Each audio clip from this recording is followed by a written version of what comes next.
In this video, we will be covering how to create some different coil designs.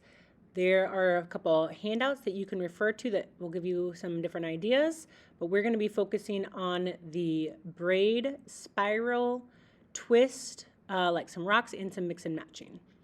To start out, you'll need some coils. I have found that it's easiest just to do this on the table so that it doesn't stick to the fabric, and then you can just wash and dry your table afterwards. But we're going to start with making 3 coils that are the same diameter for your braid. Once you've created your 3 coils, you'll need to move them onto the fabric so that they don't get stuck to the table. I start with pinching the top together so they don't come apart, and throughout the whole process I add slip or water to prevent my coils from cracking. So when braiding, you always have 3 strands and you're basically weaving them back and forth. So whichever side has 2, you take that outermost coil and wrap it over the one that is close to. So here this side has 2 again at the bottom. I'm going to take the outermost one and weave it in. And then the outermost one and weave it in.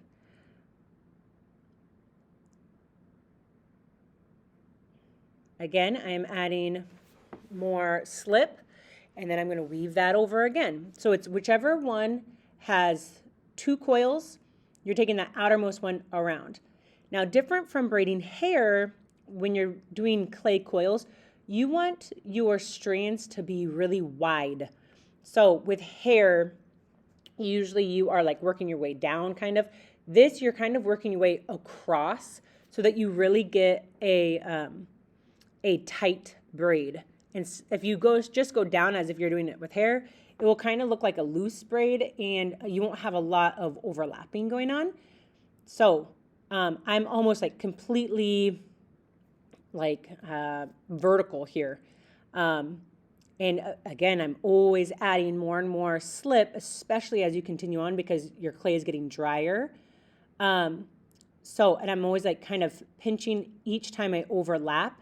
So you don't want to just braid it all together really fast because then you're probably going to have problems. So you go slow and steady, paying attention to each overlapping coil like succession that you do.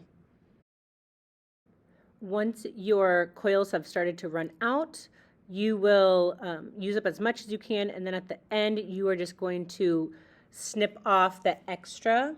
So here I am kind of like patting it together, so I'm making sure that it's all solid. I pinch that bottom part off. I'm going to even out that top, and then I'm ready to smooth the back of it. The last step to complete our braid will be to smooth out the back side. So I look at the braid on both sides and I decide which side is better that I'll want to be exposed. I'll then take a coil and I'll score that. I'll score the back of the braid as well, and then I'll add slip, and then I'll take that coil and place it onto the braid and use that to help smooth out the back of the braid. If you don't smooth it out on the back of the braid, it will eventually just kind of crumble apart once it starts drying. So I will do that to prevent any cracking or falling apart when the drying process is really underway. I also will sometimes use like the pad of my thumb or maybe a wooden tool to smooth it. And then I look at the front and I will add water or slip to any cracks that have been created while smoothing. And then I have my braid. Next, I'll be showing you how to create a spiral using a clay coil. So you'll start with creating a coil and make sure to smooth out any cracks or imperfections. And then you'll decide which side you want to start with. And you'll need to add some slip because it will make the coil stick to itself better. And you'll start just wrapping it in on itself until you get to the end and you have no more clay. Afterwards, you'll have this snail spiral looking thing. Then you'll need to inspect both sides and decide which side is the better looking one, and you'll choose that one to be exposed. The back side of that, though, will need to be smoothed out. So I'll start with scoring it, adding some slip, taking another chunk of clay, and I will use that extra chunk of clay to kind of help smooth out that backside. If you skip this step, that spiral will most likely come apart once your entire pot starts to dry. So you'll want to make sure that you smooth out the backside. Next one I'll be showing you is a coil twist. So very similar to the braid, just with 2 strands. So you'll start out with 2 coils, make sure they're not cracked, add some slip to it, and then you'll just take it like one over the other. You can also kind of just like twist them, kind of like you would a Tootsie Roll. And then once you get to the end, just snip off the bad area. And then, just like the braid and the spiral, you will look at what side is the best side that you want exposed, and you'll need to smooth out the back side. You don't have to take an extra coil like I have been, but I have just found that it's easier to smooth it out when there's extra like support clay. So it's up to you if you want to use that support clay or if you just want to use the coils that you used on the design to smooth out the backside. The next one I'll show you, I call it coil rocks, but they could be just known as like coil spheres if you want to call it that, but they just look like rocks to me, so that's what I call them. But I'll make a handful of circles or spheres, and then I'll kind of slip and score and kind of smoosh them together. And then just like the other ones, I will smooth the back side out. And then you kind of have a funky looking design with clay spheres as well.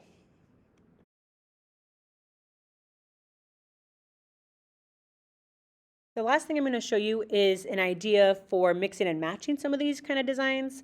So I'm going to start with a coil and some clay spheres, and then I'm going to kind of position them together, and again, always smoothing out that backside, and you can kind of create your own little pattern or design.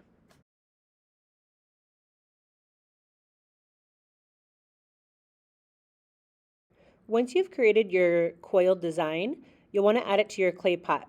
You'll do this the same way that you would add a coil to your clay pot, which is just slipping and scoring each edge, matching it up, and then you can take some tiny coils in between like the seam and kind of use that to help smooth the 2 areas together. So you can see that my braid doesn't wrap all the way around the clay pot.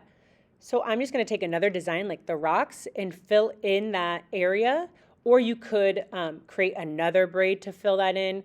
It's up to you, but it's okay if it doesn't wrap all the way around.